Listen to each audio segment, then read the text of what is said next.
काही पाऊस पडतोय गेल्या 2-3 दिवसामध्ये.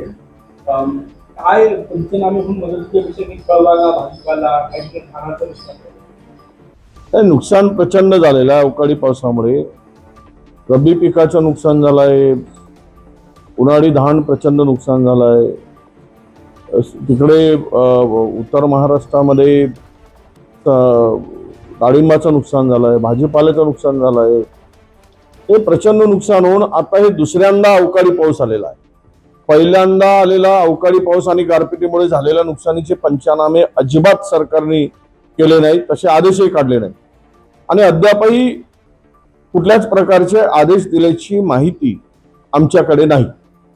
म्हणजे सरकारला शेतकऱ्यांच्या संदर्भात सरकारची भूमिका काय आहे?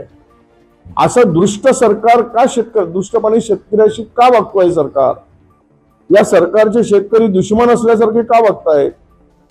आणि तुम्ही पंचनामे करा, तुमची तिजोरीत खळखळाट असेल, उशिरा पैसे द्या, पण पंचनामे तरी करा.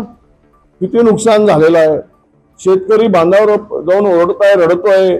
त्याच्यामध्ये त्याला चिंता लागली आहे की माझं आता हातात आलेलं पीक सगळं चाललेलं आहे आणि सरकार साधे पंचनामे करायला सुद्धा तयार नाही. या सरकारला शेतकऱ्याप्रती काही देणं घेणंच नाही, अशी परिस्थिती आता राज्यामध्ये आहे. निलेश कुटुंबाचं योगदान जगाला माहीत आहे. तुम्ही काय बोलतो याकडे लक्ष देण्याची गरज नाही. तुम्हाला बोलतो नाही, योगदान काही नाही त्यांचा. पुन्हा मी माझ्या गोष्टीवर ठाम आहे. काही योगदान नाही, गाणं म्हणण्यापलीकडे काही योगदान नाही.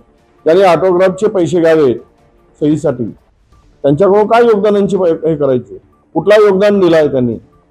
गाणं म्हटलं म्हणजे योगदान नव्हे. आणि लोकांची सेवा कुठे असेल तर ते योगदान होईल. मला माहित नाही, मी तर नाही ऐकलं कुठलं योगदान माझ्या 25-30 वर्षाच्या आमदारकीच्या काळामध्ये. त्यामुळे या कुटुंबाप्रती काही प्रेम आस्था असण्याचं काही कारण नाही.